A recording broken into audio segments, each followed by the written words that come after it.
Hey guys, I'm CaptainTurbo and welcome back to Let's Play Crash Bandicoot 2 for the PlayStation 1. I don't know why I had to put the name of the console in there as well.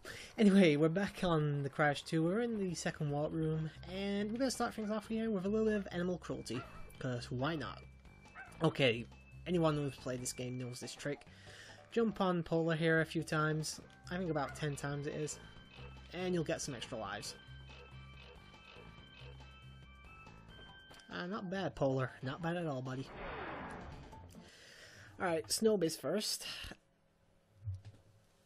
I'll freely admit it, I'm not a fan of the ice levels in this game, purely because I suck at them for the most part. Also, I haven't really discussed it yet, but in terms of future Crash games I'll be doing, obviously Crash Free, Crash Nitro, not Crash Nitro, Nitro Kart, Crash Team Racing. I might try and do something with Crash Bash, which was the Mario Party ripoff, but I can't promise anything for that. I have 100%ed first death, and I think that was where I got the first death during the race as well. Okay, this isn't working.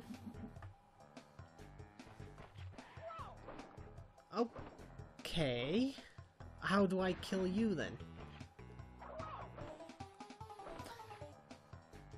Yeah, I save stated here because I want to test out how I kill this thing. Apparently I can't. It's invincible. It's a hedgehog that's invincible. Apparently it's supersonic. Okay. Yeah, these things caused me a lot of deaths during the race as well. What was I talking about? Oh, yeah, Wrath of Cortex for the PS2, I actually do enjoy that game. Okay, that was stupid of me. I do actually enjoy that game, but unfortunately I have no way to let's play it. I don't even own the game anymore. Crash Nitro Kart, which was the Crash Team Racing sequel, I've played that, I've beaten that as well. Excuse me. But unfortunately, again, I don't own the game, I don't have access to it, and I don't have access to recording it either, so unfortunately Let's Play that's also out of the picture for now anyway. If I get a PS2 and I get a working, I can get something compatible with it, recording software wise, I'll probably record those as well at some point. That was very lucky actually, I thought I'd hit that seal. That's kind of odd actually, a lot of the enemies in Crash... Oh fuck, that was close. A lot of the enemies in Crash are very cutesy looking animals. You know, you think they would be on Crash's side, and you know what, I'm a little bit low on lives. Let's show off one of these bonus areas, just to show it off. Okay, I can get to that, I've done it before. There you go.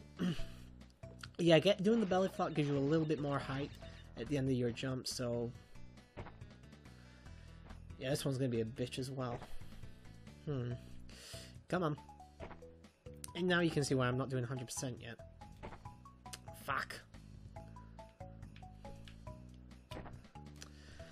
Oh, you're gonna be that way, are you?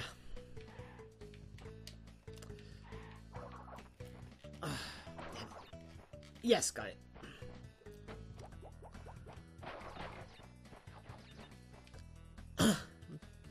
And don't worry about dying in these levels. If you do die, you'll just be taken out of the bonus level, but you won't lose any lives. So that's a nice little addition anyway. Double jump. I would love a double jump. Come on already.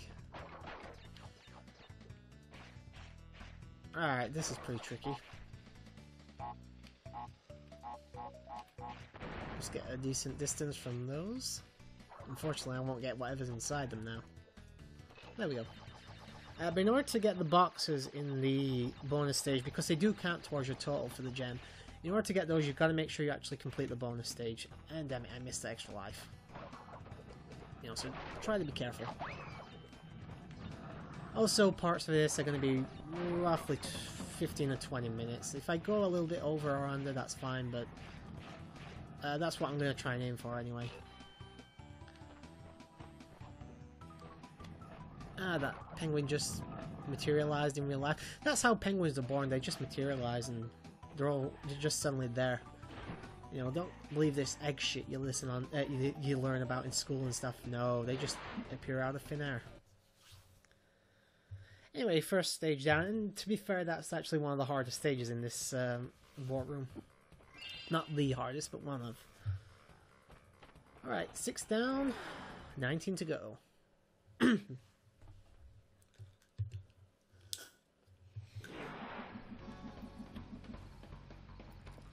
And we get this motif again.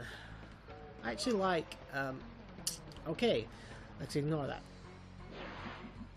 I actually do like this design, level design. I think it's kind of reminiscent of Crash 1 actually, but a lot more manageable, and it plays a lot better as well. You know, because, you know, even during the Crash 1 Let's Play, I was going on about just not liking a lot of the game's ideas and how it plays out. And then I actually had a chance there to show you off a little secret, but apparently I'm not going to be able to yet. No, I don't know why I keep doing that. I mean, I keep saying I'm going to do all that in post-commentary, and then I keep forgetting I'm going to do post-commentary. Again, the reason I'm doing just the main game live is because I only have like 2 hours today, and I can't get this completed 100% in 2 hours. No way. I can do the game in that time, I just can't complete the game in that time. And yes, there is actually a reason to get 100% this time.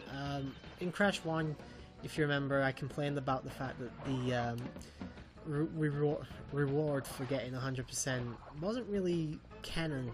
So it was like the main ending to the game was the actual ending to the game, and the 100% ending was kind of non-canon, I guess. You know, because of what happens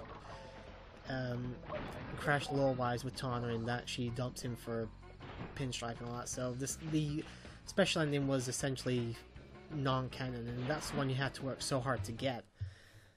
But this is the Crash 2 actually does the right thing this time. The main ending can be considered canon, but you need all the gems to see what actually happens at the end.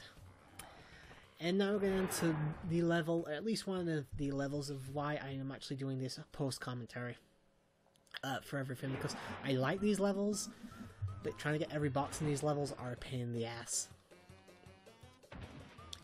Alright, much like the boar in Crash 1, you have riding stages now, with the polar bear, Polar. Now, Polar, he can jump a lot higher than, he can jump pretty high and pretty far. He can also speed up if you've got a decent amount of land there. And as you saw, Polar kind of fucked me over there because he jumped off the crate. Little bastard. I like these levels, but trying to get 100% in them is a pain in the ass. But interesting fact, this level was the first level of this game I played, because I played one of the, I think they were called the underground demos or something like that. They used to get with magazines and stuff that would give you demos of certain levels in upcoming games, and this was the one for Crash 2, and I absolutely loved it.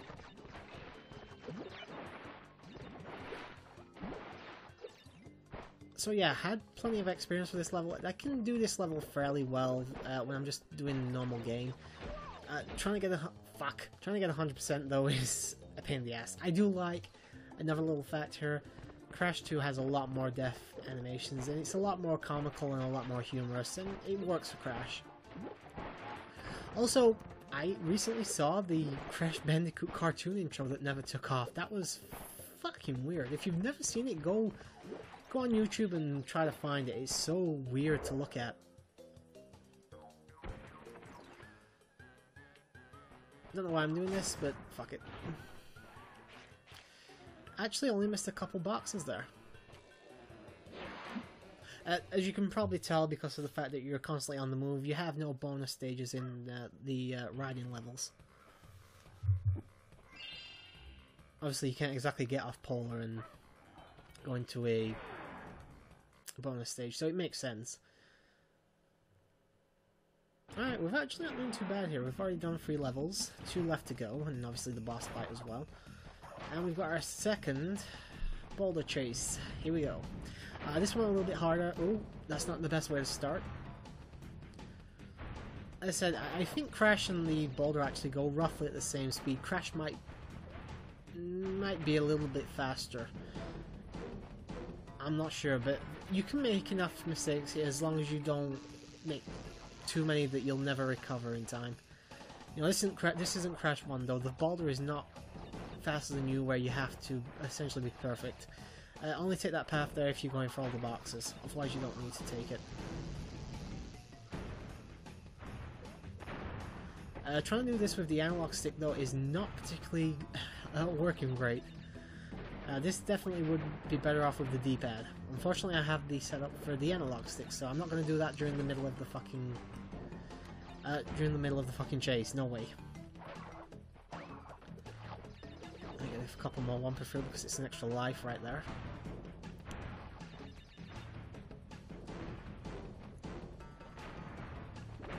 A lot of people don't like these chases because they say Crash is too close to the screen, and I can see that actually. He could do with being a bit further away, but it's not as bad as Crash 1 as I said, so I'm forgiving of it.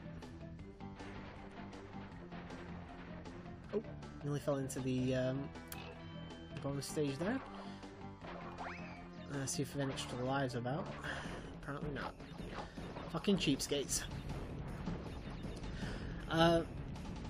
Yeah, I'm trying to think. Is this only my second PlayStation Let's Play I've done? I think it is actually. I did Crash 1. I have plans to do Symphony of the Night. Yeah, if I did eventually do it, I will have put and you see those metal crates there, you need to belly flop on those. That's actually the hardest box to get in this level. Yeah, I did have plans to do Spyro, but if you've seen my recent, by the time this is go up, my recent 2-year anniversary week, I should have put the Spyro Let's Play up that never got finished past the first 3 parts. And if you haven't seen it, go watch it. And we have the Eel Deal this time. Again though, I think there's a cutscene right after this level, so I'm not going to be going for the gem. Even though I can actually get this gem pretty easily. I'd actually say this was one of the easier gems to get in the game. Trying to get through those rotating blades is actually fairly difficult. At least not without getting hit anyway. I love the music in these levels. The sewer levels have some of the best music. Actually, Crash Bandicoot 2's entire soundtrack's really good. Oh, that was very stupid of me. Thankfully I did just get a checkpoint though, so nothing much to worry about. Goddamn rats. Tip for these forks in the road here, always go for the path of the Wumpa fruit. I think you're always supposed to go for them anyway. No checkpoint. Oh, did it. I'm always worried about hitting those spinning blades, it's just a pain in the ass. Right, apparently this isn't, well actually it is the way to go because I need to have the crystal in order to do the level, and as you can see here I'm just showing off the fact that you've got to belly flop those, because if you spin into them and all that it doesn't work.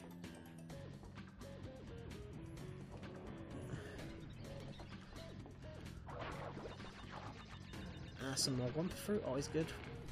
Yeah, when the water's yellow like that it's electrified, so don't go into it. For the love of God, don't go into it.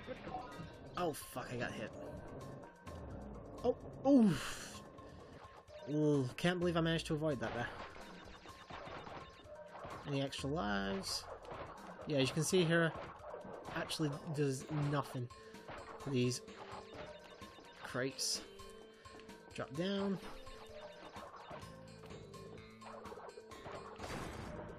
And I'll get rid of any nitros. Be careful here. Also, don't press the button to jump here. You can spin, but don't jump, otherwise you'll fall off. Oh, yep, fast enough to get through it. It's gonna be a while as well before I do Crash 3. I know it's been a while between 1 and 2, but it'll probably be longer between Crash 2 and Crash 3 because I haven't played Crash 3 in years. Oh fuck! That jump is always... It's more difficult than it actually looks to make that jump. You could really do with an Aku Aku Mask here, but I do have save states. I could always abuse them, I suppose. If I don't do it this time, I will do it. Oh, yeah. If I don't do it this time, I'm going to abuse save states still. Again, it's Let's Play. I don't really care about being 100% perfect in my playthrough. Could technically just jump around them, but I don't know. The hitbox on these things are a little bit wonky as well. Ah, there we go. And stage... no, that's stage 10. I was going to say stage 7, but no, it's 10. Which means we've done the second war room. We're just going to do the boss now, before we end the part. And I'm almost certain we've got a cutscene. Yep, we do. Whoops. 10 of 25 crystals. You're on your way. I'm running low on power, so communication from this point will be difficult. Again, be wary of the pathways between warp rooms. Remember, I'm counting on you. Yeah, that's a face you can trust. Alright. Yeah, you gotta stand dead center, apparently. Anyway, second boss. I'm just gonna take a quick swig of my drink.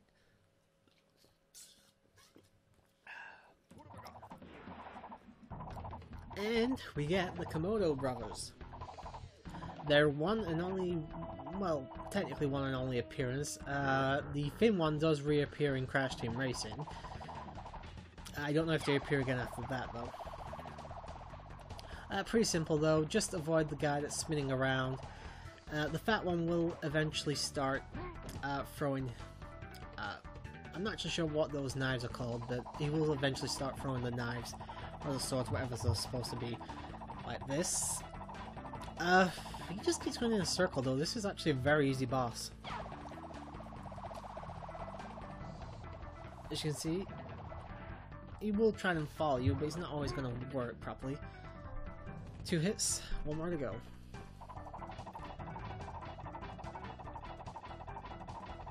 Also, I think he also starts throwing them faster as well. Alright, now he's actually going to start throwing them while his brother is spinning. Doesn't really make it that much more difficult though, to be honest. And that's the end of that.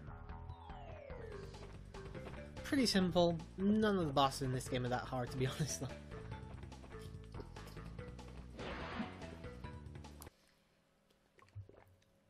I think one just sort of sits there laughing. It's like, I knocked this fat guy down. Actually has a very slimy voice, if I remember. Good show, Crash. The Komodo brothers obviously lacked your mettle. But now is not the time to get cocky. There are still many crystals to obtain. Remember, the world is counting on you. He says he's running low on power and he contacts us just to say that. Anyway guys, we're going to end this off here.